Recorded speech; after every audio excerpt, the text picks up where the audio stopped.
So quickly do we pass over the Christmas words, Herod slew all the male children, 2 years old and under.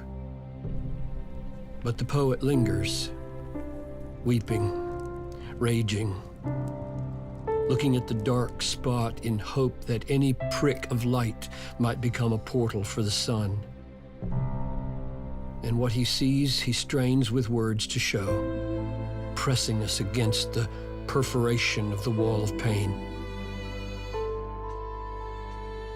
The innkeeper seeks to reveal the light that shines behind this brutal moment in history and our own path of suffering. Come and see. Jake's wife would have been 58 the day that Jesus passed the gate of Bethlehem and slowly walked towards Jacob's inn. The people talked with friends, and children played along the paths, and Jesus hummed a song and smiled at every child he saw.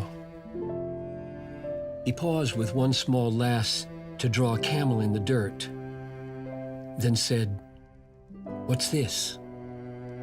The girl bent down her head to study what the Lord had made. She smiled, "A camel, sir," and laid her finger on the bulging back where merchants bind their leather pack. "It's got a hump." Indeed it does. And who do you believe it was who made this camel with his hump? Without a thought that this would stump the rabbi guild and be reviled, she said, "God did." And Jesus smiled. "Good eyes, my child. And would that all Jerusalem within that wall of yonder stone would see the signs of peace." He left the lass with lines of simple wonder in her face and slowly went to find the place where he was born.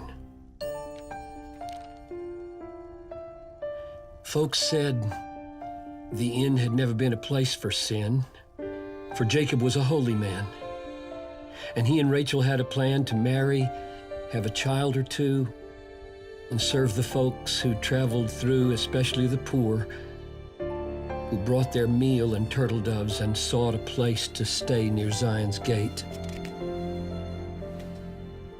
They'd rise up early, stay up late to help the pilgrims go and come.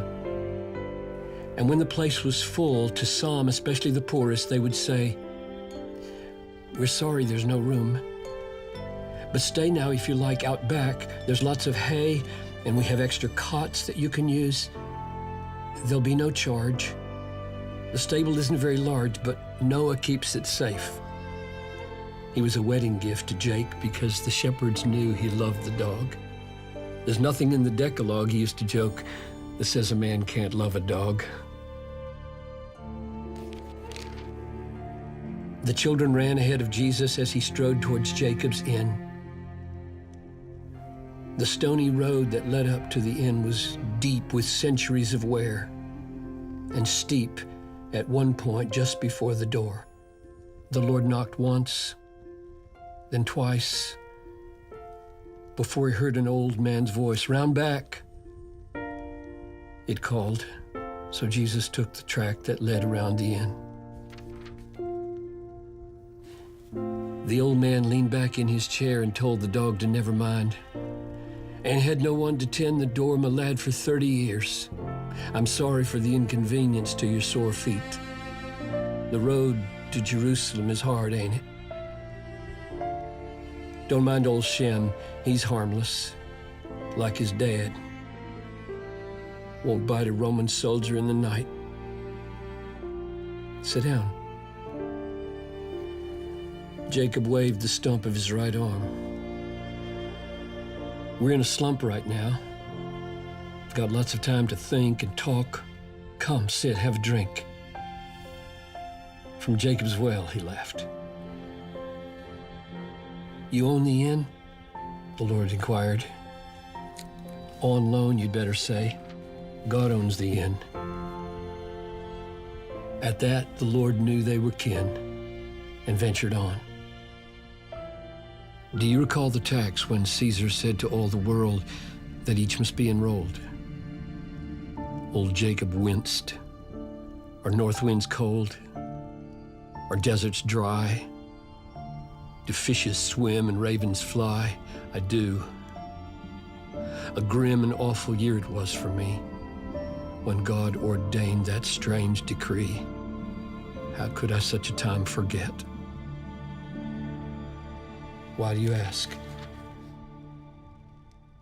I have a debt to pay, and I must see how much.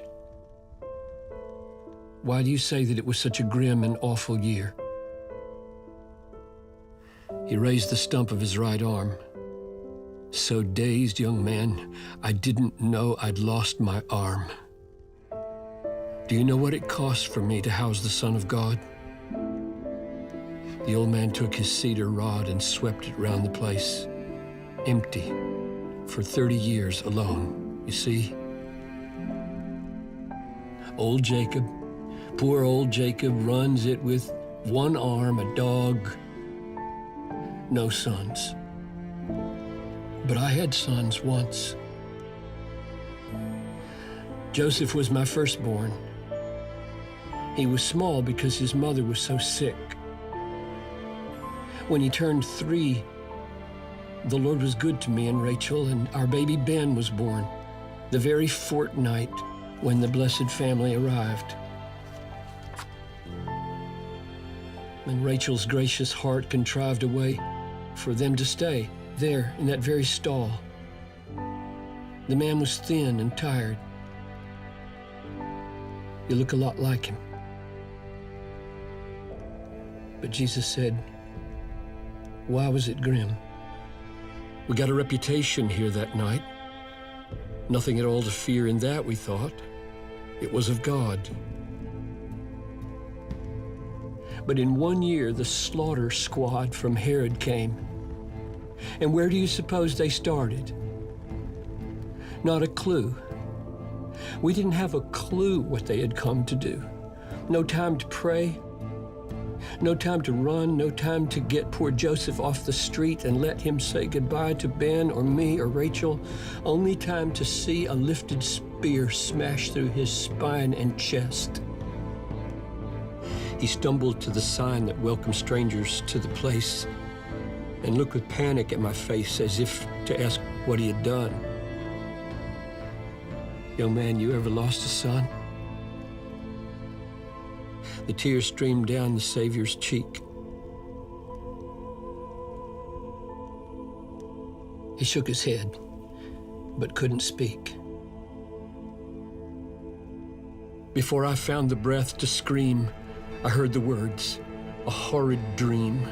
Kill every child who's 2 or less. Spare not for aught, nor make excess. Let this one be the oldest here. And if you count your own life dear, let none escape. I had no sword, no weapons in my house. But Lord, I had my hands, and I would save the son of my right hand. So brave. Rachel was so brave. Her hands were like 1,000 iron bands around the boy. She wouldn't let him go. And so her own back met with every thrust and blow. I lost my arm, my wife, my sons, the cost of housing the Messiah here. Why would he simply disappear and never come to help? They sat in silence, and Jacob wondered at the stranger's tears. I am the boy. I am the boy that Herod wanted to destroy. You gave my parents room to give me life, and then God let me live and took your wife. Ask me not why the one should live, another die. God's ways are high, and you will know in time. But I have come to show you what the Lord prepared the night you made a place for heaven's light. In 2 weeks, they will crucify my flesh.